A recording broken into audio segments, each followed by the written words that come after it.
desse mês agora de setembro, e é um evento de referência na área de energia e petróleo para as empresas de TI.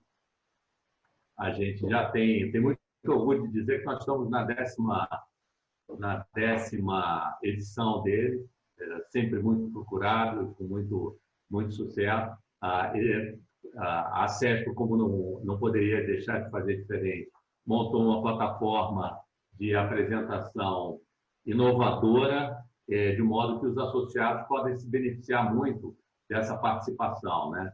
A gente tem tido lives concorrentes paralelas durante o evento e vários temas são abordados.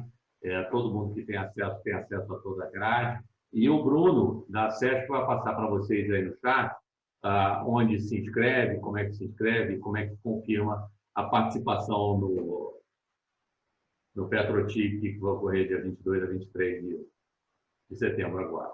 Então, hoje a gente vai ter, obrigado, e agradeço novamente ao pessoal do staff da CESP, a todos vocês, e em especial ao Luiz Fernando Pessoa, que é uma pessoa conhecida da CESP já, e ele tem um trabalho bastante interessante para mostrar para a gente sobre, sobre os investimentos, como é que estão ocorrendo, como é que a gente pode acelerar isso. É importante que nesse momento de isolamento que a pandemia trouxe para a gente, como uma das poucas coisas que podem se fazer para diminuir a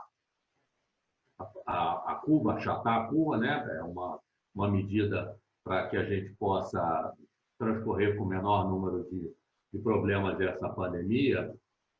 Algumas coisas a gente tem visto acontecer. É óbvio que a transformação digital é uma das principais coisas que estão acontecendo. Aqui na CESP, as nossas empresas estão percebendo essas oportunidades, essa aceleração, todo esse turbinamento da área de TI. Seja por empresas que estão na metade do caminho e desejaram acelerar isso, ou seja mesmo por o pessoal que parou e repensou o seu modelo de negócio. Agora, dentro da transformação digital, a tecnologia é uma das coisas necessárias para que isso aconteça.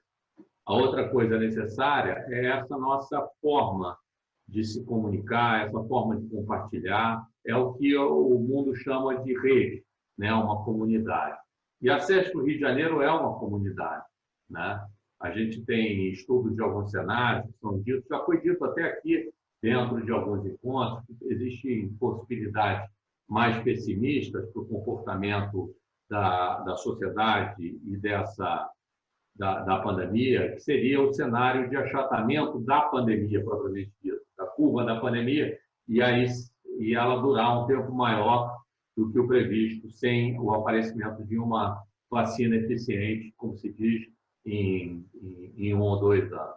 Nesse caso, o cenário, isso dito por vários estudos, de rede é muito mais importante. A importância que a gente percebe de instituições como a CESP, de locais onde você se reúne para compartilhar, passa a ser mais importante, principalmente porque você não tem mais esses eventos presenciais, você não tem mais essa sinergia promovida pelos encontros físicos que ocorriam. Então, com essa situação, um sintoma disso tem sido a adesão aos nossos eventos, a participação maior até dos associados, as nossas reuniões de associados, reuniões de diretoria estão sendo com temas excelentes, até parabenizar a Maria Luísa, que infelizmente me mandou a mensagem e disse que não poderia estar aqui com a gente hoje, mas que está sendo muito bem sucedida na condução desse trabalho todo. O Radar, a CESP é um exemplo disso. São eventos que acontecem todas as terças e quintas-feiras e que é uma característica dessa história que eu estou falando para vocês. Então, esses conceitos novos, que são da transformação digital, a gente, como era da área de TI, conhecia isso numa dimensão tecnológica. A gente conhece as ferramentas, a gente sabe explicar por que os bits e os bytes funcionam daquela maneira, a gente automatiza processos, conhece metodologias de trabalho, de desenvolvimento, com agilidade, tudo isso. E, de repente, a gente entrou em prova disso tudo.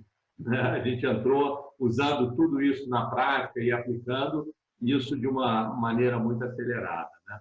E, como eu falei, vários outros frentes são necessários. A pandemia também traz para a gente uma grande reflexão. que é a sustentabilidade, né? Até que ponto, como é que a gente precisa viver, o que tipo de vida a gente quer ter nesse famoso novo normal ou nesse velho diferente, né? Como é que vai ser daqui para frente? Então, daqui eu agradeço mais uma vez a presença de todos vocês e passo a palavra para o Luiz Fernando, que vai fazer essa. Ele pode falar um pouquinho da bio dele, da história e da experiência dele, e também peço a ele que dê continuidade na nossa apresentação. Infelizmente, como vocês todos sabem, o meu compromisso é voluntário na SESC, como a presidência da SESC e os demais diretores, e eu tenho uma série de outros compromissos. Então, eu vim aqui justamente para dar as boas-vindas a todos vocês e também a você, Luiz, para que você pudesse abrir e dar continuidade nesse trabalho. No mais, o Bruno Ribeiro e a Carla, que estão aqui, fazem parte do staff da SESC, que organizam esse projeto que é o Ratara SESC, podem dar continuidade, vai dar continuidade também para as perguntas e todos os assuntos pertinentes ao nosso encontro aqui. Tá bom, pessoal? Então, eu espero vocês lá no Petrotic, na semana do dia 22 a 23 de setembro, e vai ser um barato. E um bom papo para vocês aí com o Luiz Fernando Pessoa. Luiz, tudo bem para você? Está tudo certo? Você está em casa, né, meu amigo? Estou em casa. Com um amigo aqui, eu estou em casa. Muito obrigado aí pela entrada aí. Vamos tentar fazer que seja uma boa degustação para o Petrotic, esse evento tão importante e realmente, como você falou, não tem nada de novidade, vocês já estão pautando esse tema há muito tempo aí e é um orgulho nosso. 10ª edição. Pois é, não tem nada. É importante falar que é a 10ª edição porque não tem nada de novidade. Vocês já enxergam esse mercado, já olham esse mercado da forma que tem que olhar e para a gente é uma honra poder trazer um pouco do que a gente construiu, que também não tem nada novo, tem bastante gente envolvida nos projetos, também bastante tempo, cada um na sua área.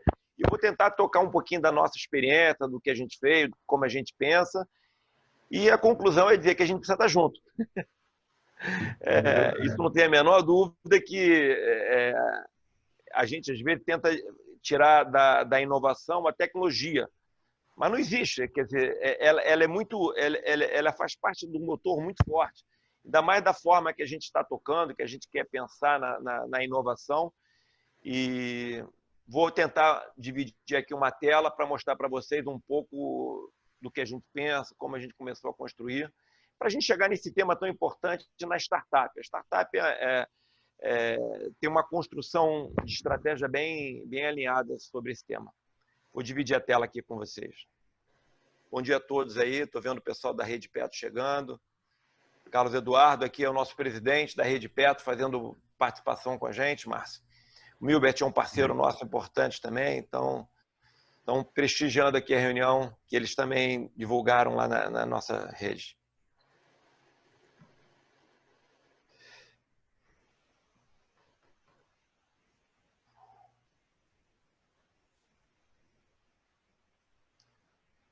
Pode ser assim? Todo mundo está vendo?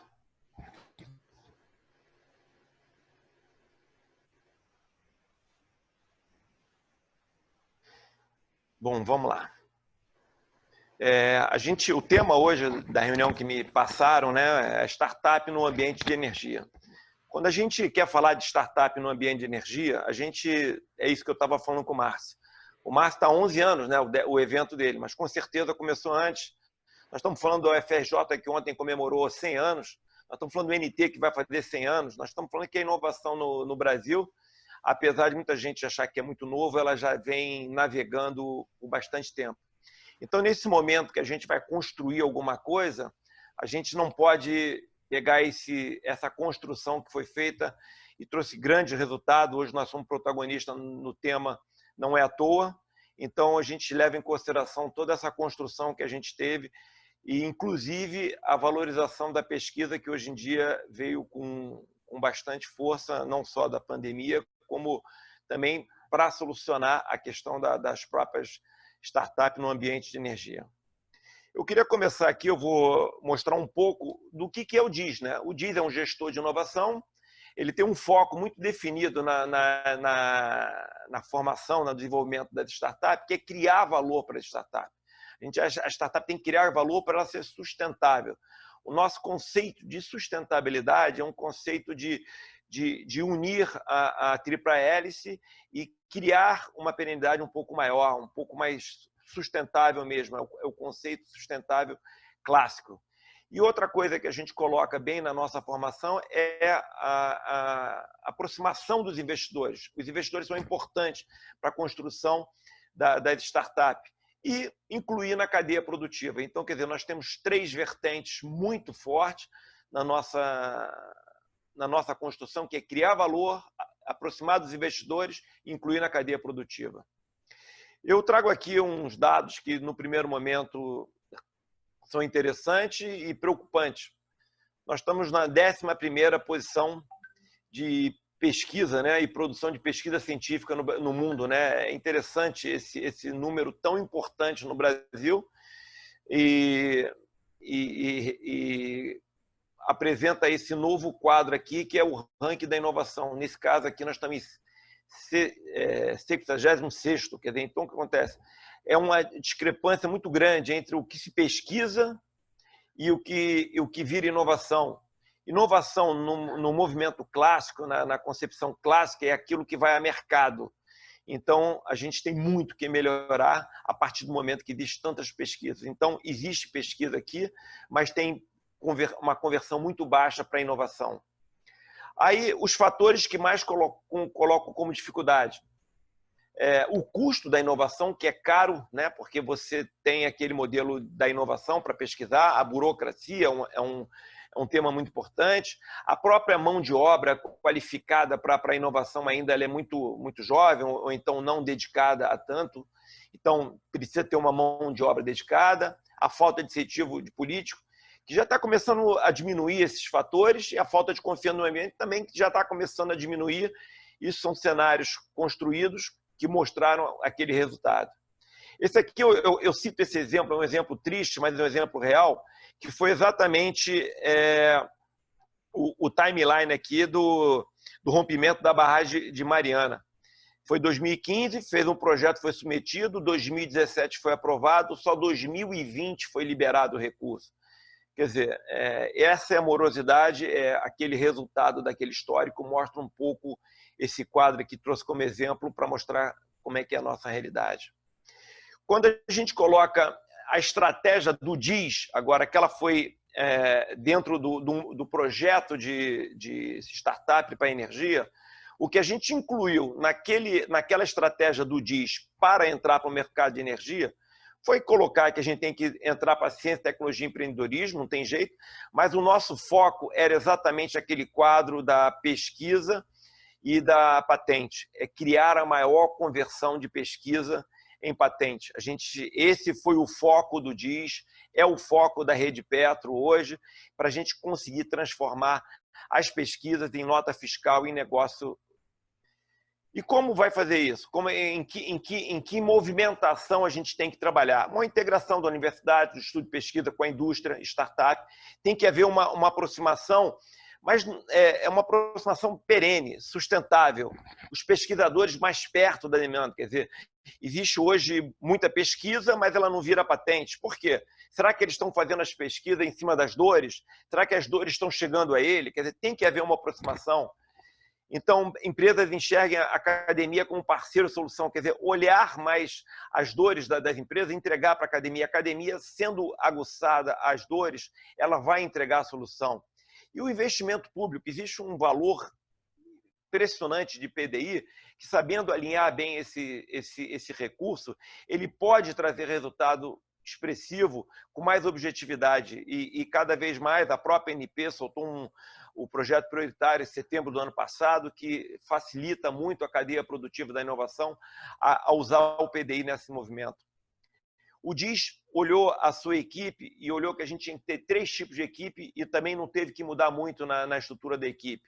Nós temos uma parte da equipe que é o pessoal da academia, nós temos vice-reitor, nós temos pós-doc, nós temos um grupo dentro do DIS Inovação que é da academia bem graduada, com um currículo robusto. Nós temos um pessoal que é de mercado financeiro. Eu sou gestor de fundo da CVM, já fiz gestão de 3 fundos na CVM, vim a minha vida inteira de mercado financeiro, então temos que ter essa equipe. Nós temos também um grupo, que é um grupo que também vem com currículo de inovação. O Eduardo, que era o ex-presidente da ABME, da Associação Brasileira de Mentores, ele está com a gente tomando conta de toda essa parte de programa, e a gente tem alguns parceiros estratégicos para essa construção. São os institutos, são os polos setoriais, a Rede Petro são um parceiro muito estratégico, e nós temos alguns ambientes também. Nós temos um ambiente virtual, que é um portal que a gente tem, e nós temos hoje uma parceria fixa de um ambiente com o Work, que nesse momento de pandemia deu uma recuada, mas nós temos um ambiente físico com parceria com a BQ, que é um parceiro importante nosso, que a gente trabalha disponibilizando esse ambiente para a evolução também. Quando a gente começou a criar um cenário do DIS, esse cenário do DIS, quais são as ações das oportunidades e necessidades que a gente poderia fazer? A gente pensou logo, temos que soltar um programa de inovação aberta, intraempreendedorismo. É importante soltar esse assunto com um pouquinho mais de preciosismo, porque é o seguinte, a gente não via as inovações partindo dos próprios executivos das empresas. O próprio intraempreendedorismo, ele vinha fora do mercado, a inovação aberta, clássica, e entrava. E quando você tem dentro das próprias empresas uma capacidade de inovação gigante, a gente descobriu isso. Então, começamos a trabalhar a inovação dentro das próprias empresas, dentro da própria cadeia produtiva. É impressionante como isso teve resultado, tanto que teve resultado, que começou a aparecer pesquisa, começou a aparecer oportunidades. O intraempreendedorismo dentro da cadeia produtiva de energia traz conhecimento do setor, traz conhecimento do cliente, traz conhecimento das regras, é um ambiente muito regrado, muito importante. Então, um programa de inovação aberta e intraempreendedorismo foi um ponto de atenção que a gente pontuou. É alinhar o PDI à cadeia de fornecedor. A gente começou a olhar o que a gente poderia, dentro dos PDI, que as empresas são obrigadas, os players são obrigados a gastar, o que a gente pode aliar esse PDI dentro das dores deles. Começamos a trabalhar isso e também nos trouxe resultado bastante expressivo. A inclusão da startup na cadeia produtiva. Hoje, a gente tenta incluir a startup dentro ou então que ela nasça dentro da própria cadeia produtiva, dentro de um ambiente que conheça o setor. Então, estar a startup se movendo dentro da cadeia produtiva é uma situação que a gente trabalhou rapidamente com uma atenção e colocamos. O que a gente ofereceu de imediato? Oferecemos rapidamente um hub virtual. Hoje nós temos um hub virtual para o setor de óleo e gás e energia, que está lá dentro da Rede Petro, que está lá, qualquer um que entrar tem lá um ambiente, já está pronto, qualquer um pode botar suas dores, suas necessidades. Nós temos um ambiente de coworking disponível, a BQ liberou para a gente trabalhar um ambiente só para o setor de óleo e gás e energia, para a gente desenvolver startup. Rapidamente a gente entregou isso. E entregamos também uma equipe de capacitação corporativa e gestão de inovação. Hoje nós temos uma equipe dentro do DIS que a gente faz treinamento, capacitação de inovação e intraempreendedorismo dentro das empresas para ajudar ela a inovar dentro dos seus processos de criação. Onde a gente viu que não acontecia muito, a startup ela não estava dentro do radar financeiro. As startups que aconteciam do setor de energia. E por que o radar financeiro? Quando você faz uma pesquisa, você precisa de contrapartida, você precisa de investidor para criar uma aceleração, você precisa do investidor privado. Então, a gente achou isso um alerta e começou a trabalhar esse ambiente de colocar a startup dentro do setor financeiro. E depois a gente começou a trabalhar os serviços compartilhados de mentoria. O que são os serviços compartilhados? Hoje nós temos parceiros de patente, nós temos parceiros de contabilidade, nós temos parceiro de jurídico, nós temos parceiro para formalizar essas empresas num acordo de acionista. A gente vê que muitas startups elas morrem, o vale da morte delas às vezes não é no negócio, não é na oportunidade, é na formação dela dentro da sua própria estrutura, da sua contabilidade, do seu acordo de acionista, a patente não é bem feita. Quer dizer, então a gente trabalha também esse serviço corporativo. Então a gente trabalha exatamente no ponto que a gente acha que ela pode criar um cenário de do Vale da Morte, que a gente tanto chama. E o que a gente coloca como observação aqui, essa frase vai estar, o ambiente precisa de um observatório permanente. Então, a gente olhou esse tipo, é um ambiente que a gente ainda não está em formação, é um ambiente que a gente está construindo esse ambiente. O setor precisa de um observatório, porque hoje existem já todos, o ecossistema existe dinheiro, existe dores, existe investimento, existe startup. Agora é preciso um observatório para criar não só uma aproximação de todos esses ambientes, mas como também uma métrica de resultado para a gente poder analisar as nossas ações. Dentro do DIS, como eu falei, a gente criou 3 ambientes de negócio. Nós criamos o DIS Academia, que é onde a gente apresenta as políticas de inovação para as empresas, uma inovação corporativa. A gente dá curso. Hoje nós estamos fazendo um curso de treinamento para 10 empresas que querem ver a sua posição de inovação. Então, a gente faz todo um treinamento com os executivos para pensar em inovação, como pensar em inovação e não atrapalhar o seu dia a dia, o empreendedorismo. Então, a gente faz esse treinamento com uma equipe de academia. Nós temos o C2I, a Cédula de Inteligência de Inovação. Então, a gente faz uma inovação corporativa. Então, a gente faz uma inovação aberta, um programa de inovação para atender as startups, atenderem às suas próprias necessidades. Que eu acho que a gente fica imaginando com esse novo real, o que a gente está vivendo agora é uma aceleração. Nada que está acontecendo, que a gente está achando de novo real, a gente não imaginava. Quem ficava num ambiente meio no estacionamento, agora a gente está tendo que botar para jogo. Então, o que a gente está fazendo é pegar aquele negócio que estava incubado e tendo que acelerar. Então, agora, nesse movimento agora de mudar contas a pagar, modelo de venda, modelo de gestão, modelo de tudo isso, as startups vão poder entrar como soluções. A gente entra com mentoria também para os pesquisadores. Muitas vezes, os pesquisadores eles têm muita habilidade para desenvolver um processo químico, mas eles não têm ainda, até porque não foram treinados, era exigir demais da excelência dos pesquisadores. A gente ajuda eles a fazer um negócio, fazer uma patente, fazer uma empresa, fazer um CNPJ. E o C2I ainda vai construir esse observatório. Esse observatório não é uma foto, é um filme retroalimentado que a gente quer construir dentro do C2I, que eu acho que vai ser um ambiente muito rico para todo o setor. E nós temos uma outra área dentro do DIS, são 3 áreas, que é Venture Capital e o Builder. A gente tem todo um modelo de investidores. O investidor ele entra nessa fase que praticamente ele é um resultado das outras fases, tendo participação nas startups. A gente também faz alguns M&A, algumas startups que estão sendo vendidas para as outras, a gente ajuda esse processo de M&A. A gente também desenvolve startups sob demanda. A gente está desenvolvendo algumas startups sob demanda, que é uma necessidade que uma empresa viu. Ele quer desenvolver uma startup para depois decidir se ele vai fazer um spin-in, um spin-off. Ele vai desenvolver, a gente faz esse trabalho que é um Venture Builder, que a gente trabalha isso. Então, nós temos hoje uma infraestrutura virtual, que é o Hub virtual, nós temos um cowork junto com a BQ, que fica na São José 40, um ambiente maravilhoso para fazer evento. E na nossa equipe hoje do DIS, nós temos pesquisadores que participou do SEMPES, participou do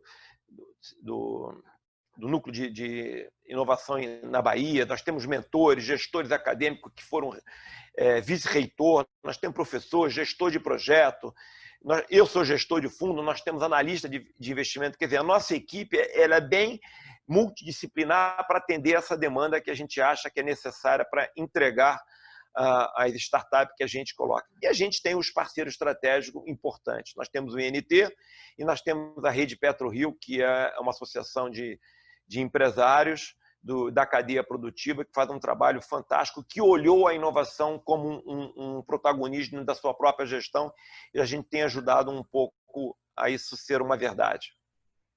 O nosso fluxo operacional dentro das startups, ela vem do empreendedor, vem dos pesquisadores, vem da cadeia produtiva. Nós temos algumas startups que vieram dentro do núcleo de inovação, nós temos algumas startups que vieram do ICT, nós temos da academia, Rede Petro.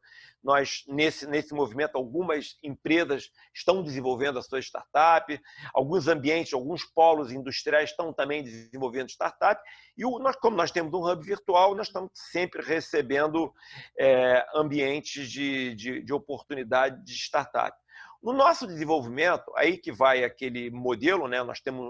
Nós permanentemente temos um mentor de investimento. Normalmente, nas mentorias da startup, o olhar da rúbrica do investimento não é muito olhado. Isso me preocupava, porque quando chegava no investidor, o investidor fazia as perguntas e as perguntas não eram respondidas como ele queria. Qual é o fluxo de investimento? Vou usar para quê? Qual a projeção? Qual é a EBITDA? Qual é o múltiplo? Quer dizer, de jargões que o investidor precisa. Então, a gente já começa, no desenvolvimento da startup, já colocar um discurso um pouco para o investidor, que a gente sabe que vai encontrar com ele. Colocamos o serviço corporativo, que é a contabilidade, jurídico, patente, e a mentoria setorial. Todos os nossos projetos, se for de saúde, tem alguém de saúde, se for de segurança, tem alguém de segurança, química, tem alguém de química, a gente não abre mão de dois mentores, o de investimento e o mentor setorial, para criar uma conversão maior. Aí você entra no investidor, o investidor pode ser um investidor simples para ir ao mercado, pode ser a própria empresa investida, ela pode botar para dentro da empresa ou ela compra a startup, cria um CNPJ, ela é um cliente e ainda replica no mercado. Nós temos casos semelhantes a esse. Então, são situações que acontecem dentro do nosso universo. Hoje, a gente começa a ver alguns cenários positivos hoje do governo. Quer dizer, a gente já começa a ver o PDI, como eu falei para vocês, em setembro do ano passado, a ANP fez um processo muito importante para a gente começar a olhar o I da inovação no projeto prioritário, negócio emergente para olhar de startup, de uma forma muito mais leve. Claro, acabou tendo uma desburocratização do processo, vai desonerar, o próprio governo federal está fazendo algumas ações para as startups, não só para desonerar tributos, mas também para tirar as responsabilidades fiscais dos investidores, tem alguns movimentos acontecendo. Automaticamente, a gente começa a colocar alguns incentivos para as pequenas e médias empresas, a gente já trabalha esse tipo. Então, você começa a criar um novo ambiente favorável para o PDI. O PDI é uma coisa que vai começar a ter um resultado muito importante. E os impostos, uma tendência aí que o governo está mostrando, simplificar o imposto, ele é complexo para uma empresa grande, imagina para uma empresa pequena. Então, eu acho que isso também vai favorecer bastante. A nossa perspectiva é que, com tudo isso, vai ter mais criação de startup, de empresas de base tecnológica, eu acho que isso vai acontecer. A viabilidade financeira dos projetos, a gente acha que as startups vão crescer já com uma viabilidade financeira. A integração dela com os institutos para validar os seus processos. Nós estamos com startups que elas já eram maduras, elas estão voltando para o instituto para ser validada e para depois voltar a integrar para a empresa numa escala muito maior depois da sua validação. Nós temos incentivos hoje, cada vez a gente está vendo aí da micro e pequena empresa, eu acho que isso é uma coisa que a gente tem que entregar, aproximar para a startup. A formação de recurso humano, a gente está trabalhando diretamente com isso, eu acho que é importante. A questão do recurso humano é um vale da morte que a gente vê. E o desenvolvimento da indústria na cadeia produtiva. A gente olha muito as startups dentro da cadeia produtiva. A gente acha que o ambiente da cadeia produtiva é um ambiente onde pode trazer muitas oportunidades, não só para a cadeia produtiva, como para as próprias startups. Eu trago aqui um primeiro resultado de 6 meses. A gente está vivendo uma pandemia, né? O projeto foi um projeto que a gente começou a desenvolver em 6 meses. Hoje nós já temos 3 startups em desenvolvimento, 2 dentro do Instituto, uma dentro de um player internacional. São pesquisas que estão sendo desenvolvidas já para envolver dentro da empresa. Nós temos 2 startups já em roadshow para investimento. Nós estamos com 8 startups em análise, nós estamos 2 venture builders, são startups que as empresas pediram para a gente analisar, para a gente desenvolver para eles, porque ele tem uma dor específica e quer que isso seja resolvido por uma startup interna, e a gente está ajudando eles a desenvolver. E nós temos hoje, dentro do nosso cadastro, lá 5 startups que nós estamos analisando antes de começar. Nós temos um relatório bem robusto, quer dizer, a gente cria um filtro muito forte, é por isso que tem 20, a gente vê alguns lançamentos de programa que põem muita startup para a gente cria um filtro muito robusto, quem entrar lá no contato Portal Diz pode conhecer bem melhor o nosso mecanismo de filtro que a gente tem para colocar. Eu ponho esse gráfico aqui, que é um gráfico muito importante, né? Porque, peraí, desculpa, que é o gráfico exatamente da performance das ações do setor de tecnologia. Então, quando você pega o Ibovespa com 33% e pega o índice BC Tech Brasil, 142%, é esse investidor que a gente está querendo sensibilizar, é esse que está de olho na inovação. Ele sabe que a gente pode entrar, a gente está atrás de dinheiro grande para a gente desenvolver o nosso projeto. Então, a nossa metodologia de desenvolvimento de startup, ela atende às necessidades de uma academia, de um instituto, para poder validar o seu processo. A gente quer incluir dentro da cadeia produtiva e quer estar no olhar do investidor. Se a gente não conseguir atender esse tripé, a gente não tem condição de ter um índice de unicórnio como a gente tem potencial para ser.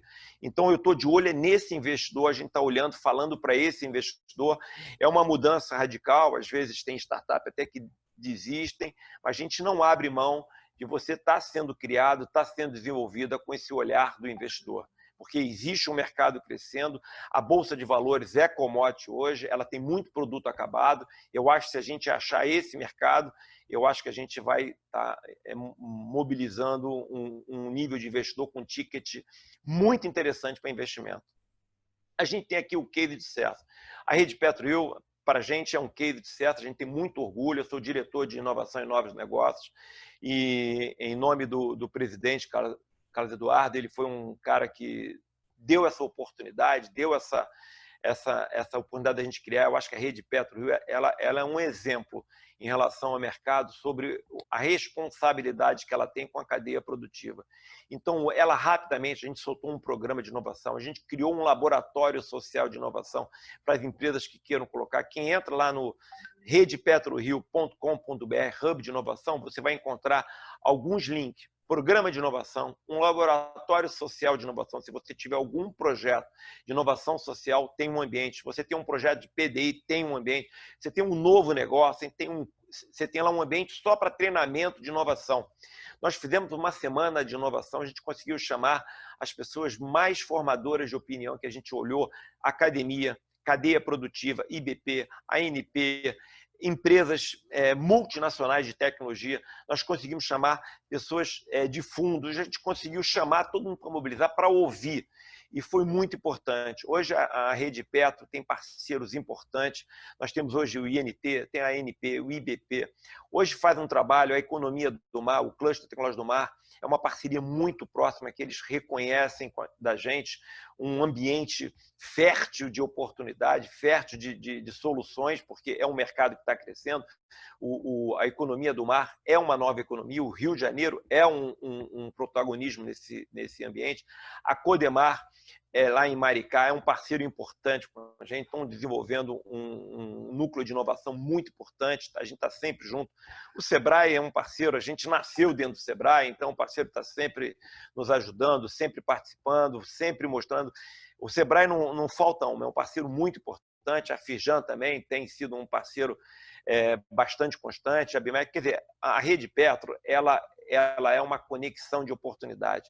E a gente tem as nossas empresas e a gente tenta colocar para as nossas empresas as condições de estar alinhado ao mercado. Então, quando a gente coloca aquele serviço de inovação que a gente coloca ali para servir, exatamente para os nossos associados terem condições de disputar globalmente qualquer tipo de competição empresarial. Esse foi um trabalho que a Rede Petro fez, tem mais novidades para chegar aí. Eu acho que tem sido um exemplo reconhecido e é muito orgulho nosso poder fazer parte dessa rede. Hoje o distrito está com alguns ambientes novos, o DIS Academy que a gente está desenvolvendo, a gente está colocando em novos ambientes, a gente está fazendo parceria com os outros institutos, a gente está com outros ambientes setoriais agora global, a gente olha como a gente olha a economia do mar, tem outros ambientes globais de economia do mar, bem interessante para a gente trazer a experiência aqui para o Brasil, em outros lugares do mundo que está bastante mais desenvolvido que a gente, e a gente maior do que eles, né? Nós temos uma parceria com a BQ, que eu já falei, que a gente tem lá um co-work, que a gente estava programando lá alguns eventos, a gente ia fazer o seminário, nós temos um canal do YouTube do Diz Aí, que a gente faz entrevista, que a ideia era ser toda feita dentro da BQ lá, do ambiente, mas essa pandemia nos fez por responsabilidade estar um pouquinho em casa. E temos esse projeto de observatório setorial e uma plataforma interativa com o ecossistema. Nisso que eu acho que a CESPRO ela pode ser um parceiro importante da Rede Petro, vocês têm associados que podem nos ajudar tecnologicamente a construir esse projeto. Ele é um projeto que a gente olha, é um projeto que não é uma foto, é um filme, ele tem que ser retroalimentado o tempo inteiro e para conectar com o ecossistema, acho que é a forma que tem. A gente vai lançar a nossa Venture Capital, já está lançada, as startups já estão indo para lá, e em breve, com o crescimento dos ativos, devemos lançar uma Venture Capital ao mercado com esses ativos que estão crescendo para quem quiser ser investidor. A gente deve estar lançando ela em breve. A nossa leitura sobre a inovação deve ser o motor do processo de desenvolvimento sustentável do negócio, permitindo que pequenos empresários possam se tornar independentes, incluindo em condição de competir globalmente nas cadeias de fornecimento do setor de energia. Eu falo isso com muita propriedade. 3 projetos que saíram da cadeia produtiva, foram para a pesquisa, são projetos que têm ambições globais. São projetos que um deles já nasceram numa empresa global. São projetos que provavelmente ele vai atender o setor. Então, isso está saindo de uma startup. Ele está saindo de uma startup. Então, a gente tem que ter responsabilidade que essa startup ela nasça com um bom contrato de acionista, com um bom contrato de contabilidade, com uma patente robusta, com uma forma de competir. Porque a ideia, a forma que a gente está produzindo ela, que a gente está ajudando a construção dela, é para pensar nesse nível. Aqui é o nosso contato do DIS. Eu estou aberto, eu sempre coloco aqui o nosso DIS aí, é o nosso programa no YouTube, vale a pena a gente olhar lá, tem já umas entrevistas bem interessantes. Hoje, por sinal, essa semana, foi com o Tigre da ANP, uma entrevista muito interessante, onde ele fala dos projetos prioritários, onde ele fala das startups, como é que pode fazer, e é muito interessante e estamos à disposição de vocês para o que precisar. Estou aberto para qualquer pergunta, o que for necessário. Tá certo, Luiz. Muito obrigado pelas suas palavras. Certamente, né, tudo que você falou tem muita sinergia aqui com a CESPRO, né?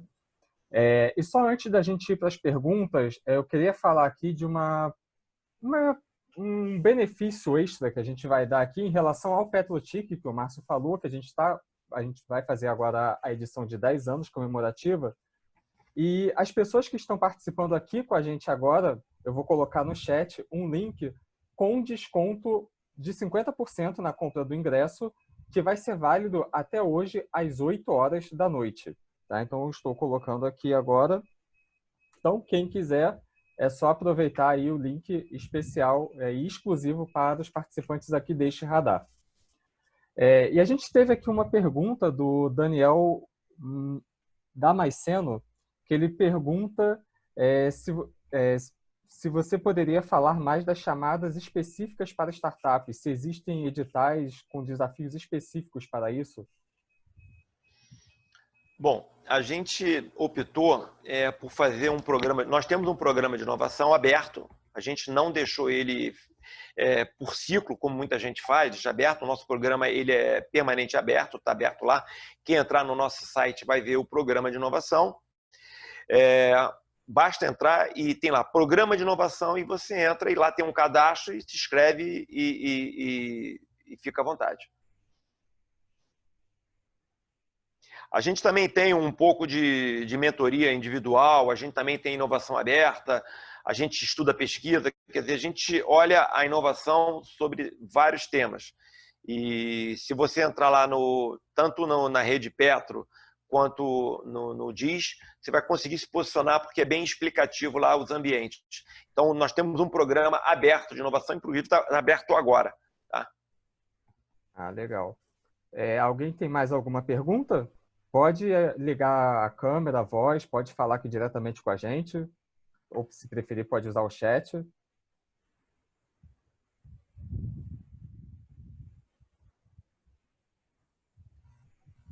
Bom, acho que a palestra foi bem efetiva, porque aparentemente o pessoal está sem dúvidas, né? Mas os seus contatos estão aqui, né? Então, o pessoal que assistir depois pode entrar em contato com você, né? Para tirar quaisquer dúvidas que possam vir a ter. Então, Isso aí. eu acho que é isso. Então, queria agradecer, Luiz Fernando, a sua presença aqui com a gente. Queria agradecer a presença de todos também que estão aqui, né, do nosso Adalberto, que é nosso diretor, agradecer ao Márcio Lax, que não pôde continuar com a gente, a Maria Luísa, por ter organizado isso aqui tudo. E, bom, acho que é isso. E a gente se vê, então, né, numa próxima oportunidade. Espero todos vocês no 10º Petrotic, que acontece dia 22 e 23 de setembro. Ok. Deixo aberto aí os canais. Eu acho que, indo pelo portal diz, a Rede Petro também tem um trabalho fantástico de startup para inovação no setor de óleo, gás e energia. Então, será muito bem-vindo vocês participarem não só dos links, como também ser um associado da Rede Petro. Ser associado da Rede Petro, ele coloca dentro da cadeia produtiva. A gente tem café da manhã, nós temos webinar, nós temos vários eventos, rodadas de negócio. Então, seria um prazer ter vocês como sócio dentro do nosso projeto, que está muito alinhado com a inovação hoje. Ah, legal. Eu agradeço a todos e me coloco à disposição no que precisar. Tá certo. Muito obrigado, Luiz. Então, até mais. Tchau, pessoal.